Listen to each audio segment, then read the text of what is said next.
What is up, guys? It's JT. Welcome back to the Let's Grow podcast. As you can tell, my guest today is not in a split screen scenario. They are with me hanging out, and it's my beautiful wife, Jaala. Jaala, say what's up. Hello, hello. So, guys, listen, Jaala and I used to do a few YouTube videos from time to time, and we share those on social media, but we honestly hadn't done one in quite some time, and I can't really say there's any specific reason why. Really, no. We had a kid, life got busy.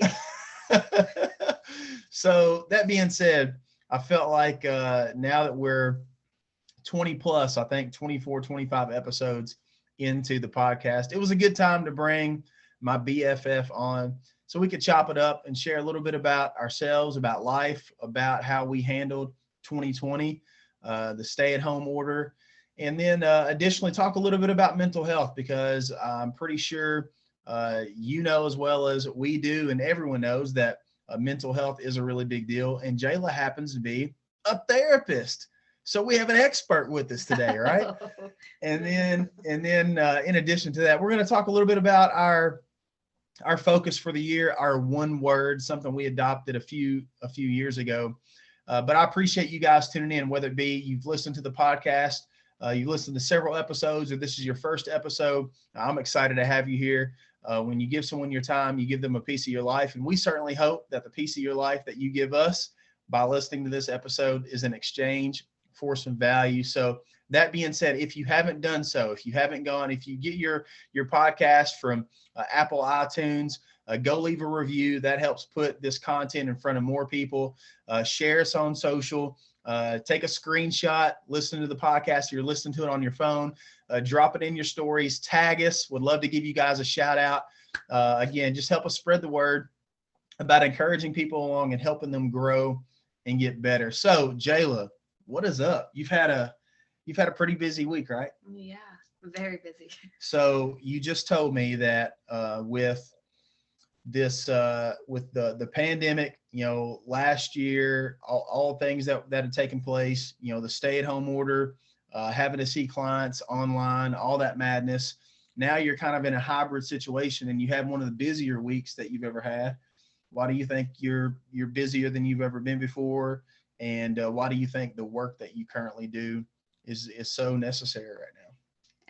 I feel like the busiest I've ever been, the busiest probably, I can't speak for the agency, but we have grown during the pandemic. So I feel like 2020 has kind of normalized mental health, and more people are seeking services because people have realized, one, they don't have it together, and Yeah. two, living in the middle of a pandemic is hard.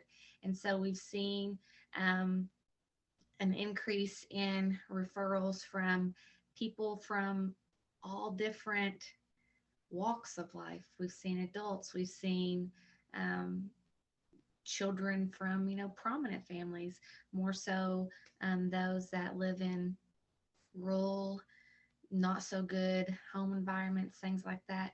We've seen all kinds, and it's just because I feel like I said, it's mental health, and people seeking services for their mental health is becoming more normalized and not as icky, judgmental type situation. So yeah. Yeah. And the cool part about sharing this broadcast by way of Zoom, that's where we're recording it by the way, to get it out to all of our outlets. You have gotten pretty used to using Zoom like myself. I actually shared a post yesterday, actually, just kind of thanking people for continuing to support me and my business, because that whenever all this stuff popped off last spring, I think it was beginning middle of March, that I thought, oh my goodness, like what's going to happen to my speaking career, right?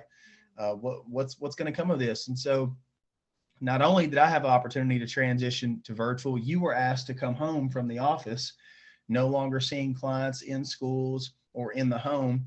And then you began using Zoom and FaceTime. What was that like when you first started? Disastrous. Most of my clients are little kiddos. And so keeping their attention on a little bitty screen, most of them use their parents' phone. So keeping their attention on their phone for 45 minutes to an hour.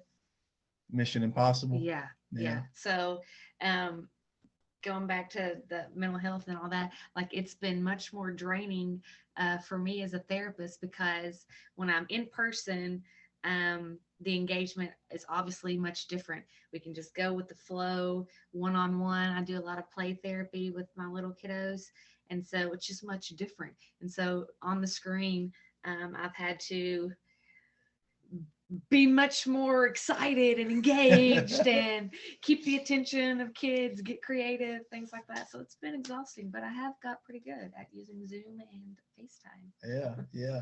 And so, and another thing, because of the, we had to think about how we were going to rearrange our schedule, and our workspaces from home, because I've technically worked from home since 2012, so it's nothing new to me. But what was different about this scenario is now we have a child, right? And so, and not just any child, he's a very, very, very active and outgoing 2.5 year old, going on three. He'll actually be three in about a Less month. than that. Crazy! Oh my gosh! And so also with Jaala's work, there's a lot of confidentiality in place, right? She has to work hard to protect her clients and their well-being and their safety. And so it was important for us to try to find a space inside the home that could be as quiet as possible, that her clients didn't feel like anything else was jeopardizing their ability to open up and talk freely with Jaala. So we are currently setting our makeshift home office is in a storage closet. Actually, I know it doesn't look like a storage closet behind us, right? But it is technically a storage closet. And this was the best way for us to function. And so Jaala, I actually got on her a couple weeks ago because she would share in her Instagram stories, kind of walking people through her day. Here I am downstairs in the dungeon. It's cold. There's no windows, and I'm down here all day doing telehealth. And I was like, man, would you please quit taking shots at me for trying to make sure that we have a decent space? You were doing that. I agree. Yeah, exactly. So, so just like you guys, the home life has been interesting for us. I realize different people have had different challenges. Some people out of work, some people physically impacted by the virus. But all in all, Jaala has seen an uptick in the demand for their services because of the pressure that the pandemic put on people. And what do you think, some of those things that contributed to that with the pandemic? And I feel like a lot of it was just change in routine and schedule. Um, I see mostly kids and kids in general thrive off of routine and schedule. Us as adults need routine and schedule. I need routine and schedule. Word. And with the pandemic and She definitely does. 100%. And with the pandemic and school shut down, everybody's having to stay home. Parents are sent home from work. Things that were outside of the norm, outside of the routine.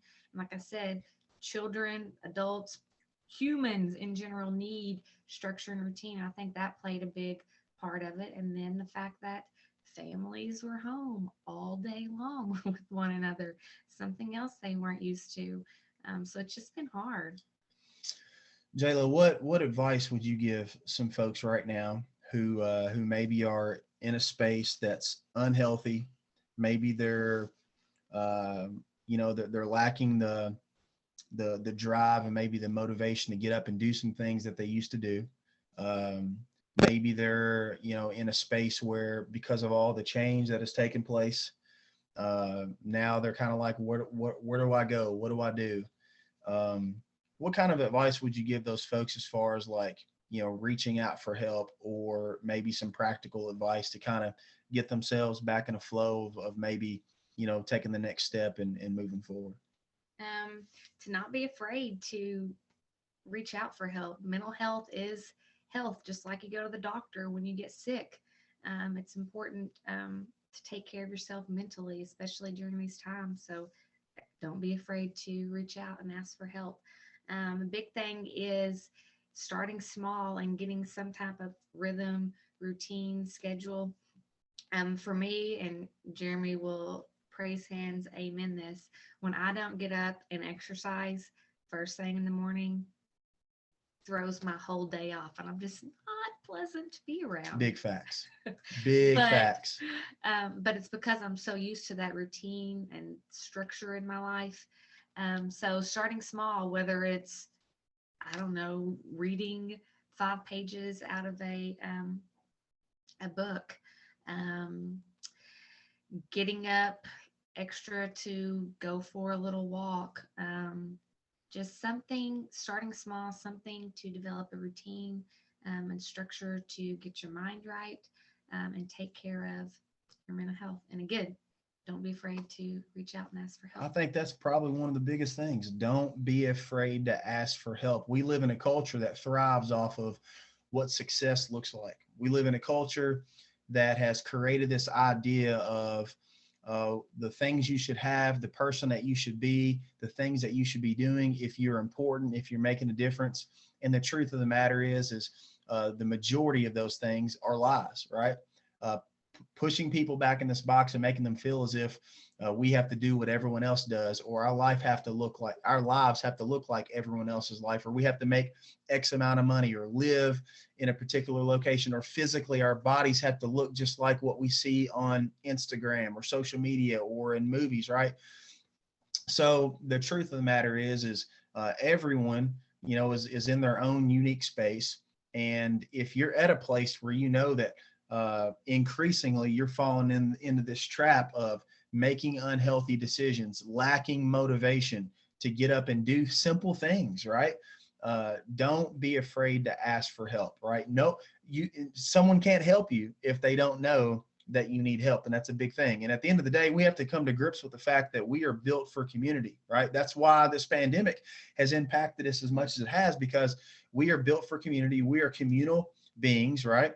We're built for relationship, and so we thrive off that reciprocity of the relationships in our lives, and not being able to convene with a lot of the important people in our lives over the days, weeks, months. That's weighed on people. So all that being said, you need someone, I need someone, she needs someone, she needs me actually, but we all need someone, right? And so that's why it's important to ask for help. But Jayla, aside from that, share why you enjoy doing the work that you do, and how you got started in this field. Well, I always knew that I wanted to help people in some way. I pass out at the sight of a needle. So anything in the health field was an absolute no go for me. And so mental health was the next best thing. Um, I've always worked with children. I started teaching gymnastics in 7th grade for my cousins. So I've always worked with little kids. I guess that's my niche. which Even though which guys, sometimes I don't. fellas, mind you, that was one of the big kickers. Whenever I met Jayla and saw how wonderful she was with kids, I was like, man, if she does want to have kids in the future, she will be a phenomenal mom. So just a little plug there for you fellas. When you're looking for a partner for life, man, pay attention to how they treat kids. All right, you can get back to your story. So I always knew I wanted to help people, and I'd always done well with kids, done well with children. And um, living in an area where we live and seeing, just growing up in school and seeing a lot of kids struggle in school, kids that didn't have the life that I had, um, and just knowing that there's a lot of hurting people, a lot of hurting kids, um, is kind of how I fell into this field. But I don't really don't want to say that I fell into it. It's a calling. It truly is this field. Those that are good at what they do, it's definitely a calling.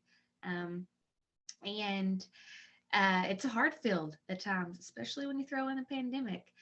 But seeing the small wins um, in kids' lives when things click, it's just super, super rewarding, and why I kind of stick with it. Yeah. And, a lot of the organizations that I had an opportunity to work with, excuse me, in 2020, after the shift from in person to virtual, I ended up working with a lot of professions in the helping. Well, I guess you'd say I ended up working with a lot of clients that are considered helping professions. In other words, therapists, nurses, doctors, teachers, things along those lines that involve being hands-on with other people, right? Providing more times than not a hands-on face-to-face service, which those helping professions tend to wear on people as is, because the mental and emotional taxing work that's already involved, right? Prime example being family resource youth service centers directors, which Jaala's mom is a director here in the area that we live in. And I've had an opportunity to work with their organization all across the state. And so that's considered another helping profession. And I started to realize, through, you know, I'll just say this. I became even more empathetic and compassionate and understanding and able to connect with some of those people after I saw, what was taking place through the course of the pandemic, because I know the kind of work that my wife does. So being able to relate to them and understand that it's a struggle, it's a challenge, it's not easy. And, but at the end of the day, remembering why you got involved in the first place, which is the people, right? That you're serving, that you're helping. So for all of you all out there, who are in those types of professions, keep going, right? Stay plugged in. Don't be afraid to ask for help if you need it. And of course, above all else, do what you can to take good care of yourself, right? Rest, nutrition, exercise, talking to people that you need to stay in touch with, right? All that being said, Jaala, you got any other comments in regards to mental health? I mean, I've read a couple of reports that, we're in the middle of obviously a pandemic, which is a global scenario, but a mental health crisis in America. You have any other comments in that regard before we shift gears and talk about a few other things? Other than it's okay to seek help. It's normal. It's your mental health, something you need to take care of. So yeah. Yeah. Someone that I look up to, Jackie Hill Perry, and her husband Preston Perry. They are evangelists and entrepreneurs, and I keep up with them on social media. They have a clothing line, and one of their shirts says Jesus in therapy. And then like in one of their posts, it says in that order, right? Like we all need Jesus and we all need therapy. Right? So speaking of we all need therapy, I can remember not long ago, closing down the year, Jaala was kind of asking a few probing questions with me because of how, things had kind of worn on me. I'm an encourager, by heart, by trade. This is what I do for a living. And she started asking me some questions. I was like, is this a therapy session? Like, what are you doing? Are you trying to refer me to someone else in the organization? I was going to try and bill him for that service. Oh, man. And of course, we were going to have to pay her from the other business account. So, we had just been trading dollars. She's just trying to take money from me. That's all that is. But now that, Jaala, now that we're in the new year, of course, everyone talks about January, new year, new me, resolutions, all that jazz. But we're now closing down January. And I read a report, it says here, a study of 800 million activities predicts that most New Year's resolutions will be abandoned on January 19th. Matter of fact, like research has kind of moved in the direction of saying January 19th is quitting day for most people who are making a goal to move in a new direction. And by the second week of February, over 80% of people who have set New Year's resolutions will have given up on that particular goal. What have we adopted versus a laundry list of goals and resolutions? What do you and I do every year?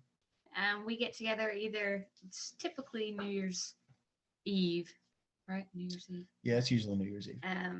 this year, I think it was New Year's Day, maybe even the day after. Who Because again, knows? we have a kid and we're in the middle of a pandemic, and I Who don't even knows? remember. Who knows? But And our Christmas tree is still up. So who knows? I mean, we don't even know what's going the on. Christmas tree downtown around the square is still up and lit at night, so it's acceptable. But we don't set resolutions.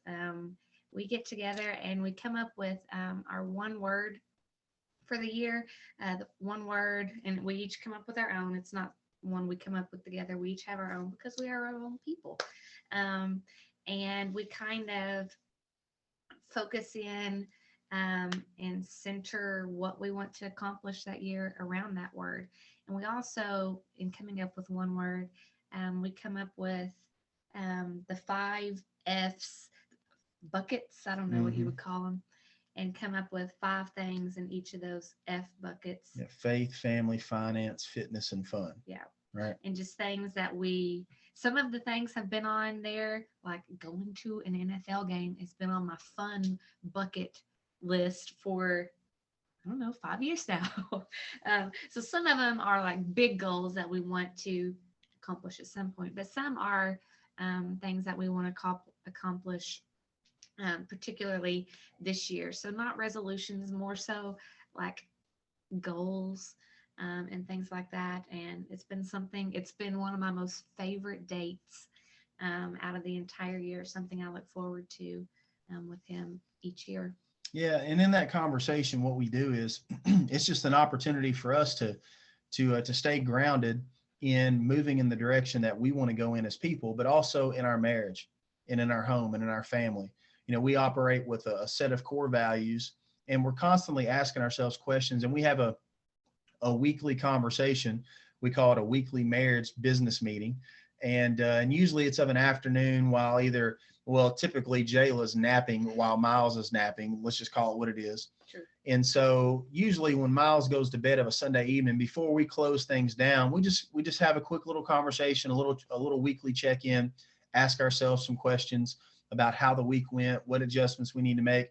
And that kind of filters into that year-end conversation, year-end, beginning of the year conversation that she's talking about, the coffee date that we have, where we get out our new planner for the upcoming year, and we check off some important dates and kind of think through, where we're going to be going, what we want to do, and then we begin to have that conversation about those buckets, about what we would like to accomplish. And it's less about the goal, and it's more about the habit or habits that we want to create to help us move in that direction of creating the consistency in our life, to where we're more focused on becoming than we are on doing. Because my psychology when it comes to goals is, a lot of times it's easy to say what you want to do, but what's difficult is managing that decision. And what a lot of people don't do is they may say, I want to lose some weight this year, or I want to feel better, I want to eat better, I want to right? And they're so focused on the thing that they want to do that maybe when that doesn't get accomplished, or they don't see it through, then there's some guilt and some shame that sets in, where I'm a failure, right? I'm not good enough, versus working on what's maybe one thing I need to do daily to cultivate a new habit, to maybe move in the direction of becoming that kind of person who can attract that or manifest that, right? Or create that in my life. And so, we select one word, and that one word is an overarching theme of our year. And there's a lot of things that go into that. We pray about that, and ask God to help maybe reveal a word to us. We think about it for a while. We kind of think about the direction that we're moving in, maybe some things that went well, didn't go well, some new things we'd like to accomplish. But with those five buckets, we feel like those are areas of our life that, if we're continuing to work on those things, because when I think about working on various different areas of our life, right? If we have a table, right? If we have a table, and there's only one leg on the table, and that leg gets cut or knocked around, that table can easily fall, right? But if we have four legs on that table, and obviously we're working on other areas of our life, it's easier to stay a little bit more balanced. You know what I'm saying? So that's kind of how we operate, how we think through some things. But with that being said, what is your one word for the year, Jayla? Confidence. Working on being confident. Confident. Expound on that a little bit. Well, to be honest, as a female, as a woman, I don't want to speak for all women, but I feel like it's something that we all struggle with.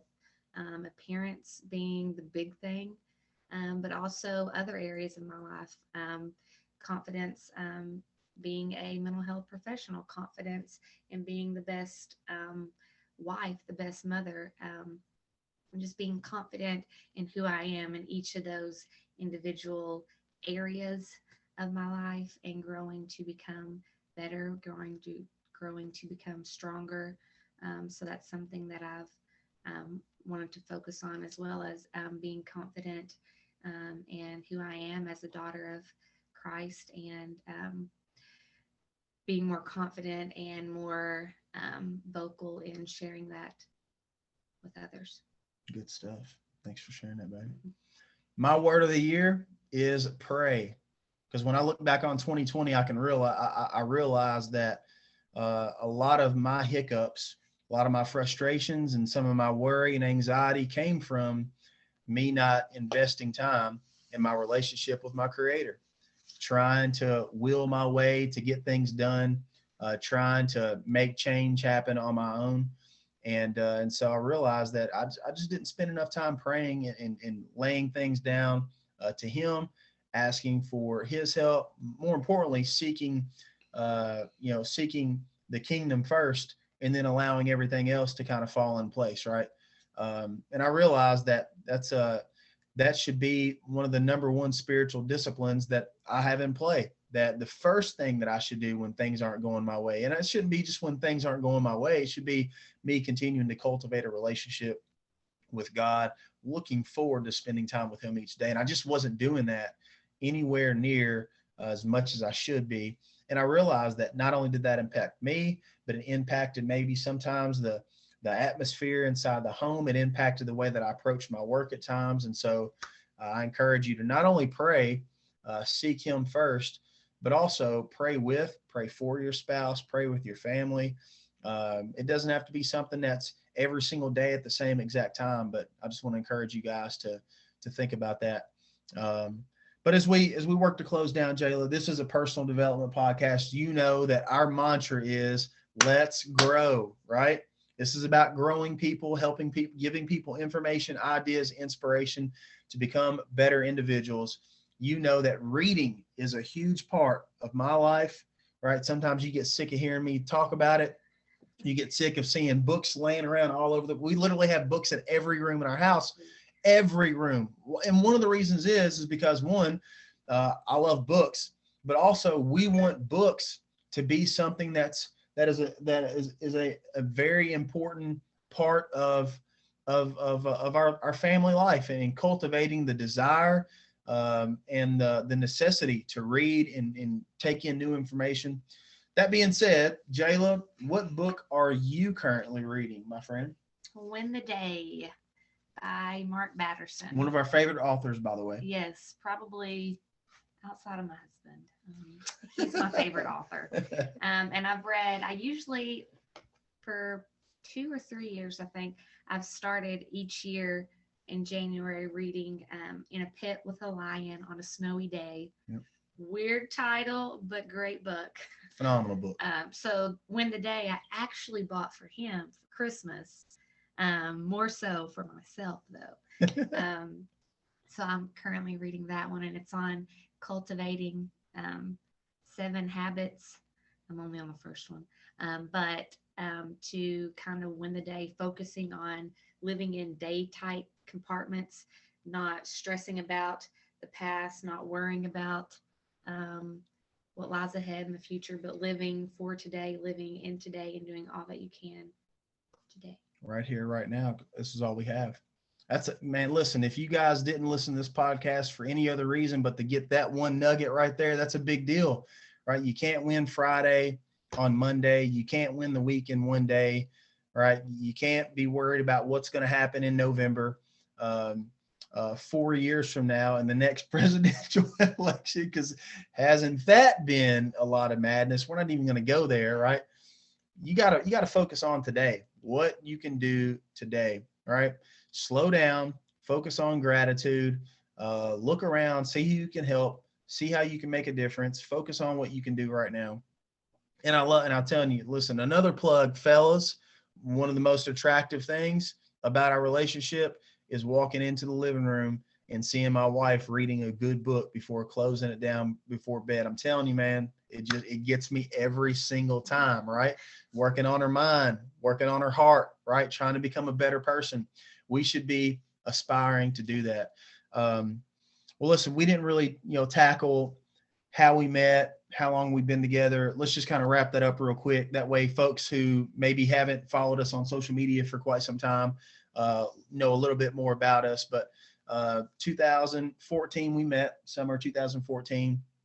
A year later, we got engaged. I was ready to rock and roll, wasn't playing no games, right?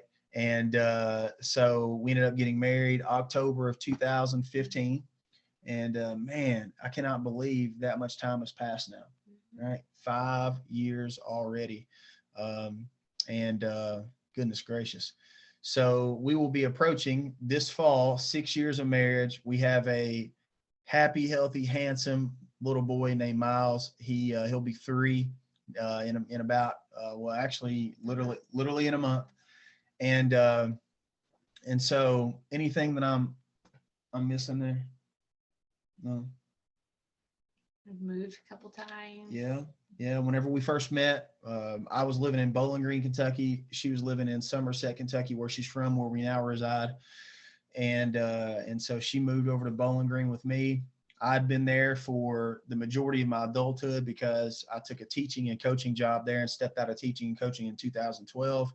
And so we met through our network marketing business. She was introduced to some products that helped transform her health. I'd already been using those products, had been a part of the company, and some people introduced us. I can remember whenever someone was talking about introducing us, I was like, man, I don't need nobody to hook me up. I'll hook myself up. But I was approaching 30 years old at that time, which I am. And my track record had proved that hooking myself up hadn't worked very well. And so I'm very fortunate. But yes, Jaala is rounding the corner on the big 3-0. And so I've been in my 30s for quite some time. We're not going to talk about that. But all that being said, this is us. In the middle of the pandemic, which challenged us like it challenged many of you, whether it be you're single, have a significant other, you're married, wherever you live, wherever you come from. We had to work hard to fight through it together. And we hope and pray that if you guys are connected with us on social media, maybe some of our content, some of our ideas, us sharing a little bit of our family, how much fun we have, what's important to us, we hope that it encourages you along. Jaala, you got anything else to add as we close down? I don't think so. Well, guys, listen, man, this is the Let's Grow podcast. I genuinely appreciate your time. It's been a pleasure to have my beautiful bride here with me today. And man, do me a favor. And if this message, if this podcast, this episode has added any value to you whatsoever, share it with a friend. But remember, mental health matters. We are at a time, at a place where because of technology, because of the pandemic, it's impacting our minds, our brains, our health. I mean, there's so many things we can unpack. The sedentary lifestyle, the lack of nutrition in the food chain, right? People not being hydrated, right? Socioeconomic implications, right? Based on where people live. I mean, there's so many different things that really tie into why our mental health is where it's at. And then social media just amplifies it, right? There's so many things we could dissect and talk about, but the reality is that people are struggling. And if you see someone struggling around you, reach out, find out how you can serve them, get them in touch with a mental health, a professional, a therapist, a counselor, so they can get the services that they need. And in addition to that, we encourage you all to make this year, as you step into this year, as you're trying to shake off a little bit of the things that didn't go well in 2020, just remember that it doesn't take a new year in order to create positive change in your life. You can begin today, right? Today is another great day. to make it a great day. That's what we say in our house every day. And we say a positive mind is leads to a positive life. That's what Miles says all the time. He helps us finish that sentence. And so we just encourage you all, if you're at a place mentally you're not good, reach out, ask for help. Also, don't hesitate to reach out and connect with us. Say hello. We'd love to meet you. And if we can do anything for you moving forward, just connect with us, man. So And make this the most listened to podcast, so he'll bring me back. yeah. Who knows? This could be a tag team show. We'll see. Don't know. But either way, we love you. We appreciate you. We're proud of you, and we believe in you. Everybody can encourage Somebody. and don't just go through life, grow through life. Thank you guys so much, and we will see you on the next episode.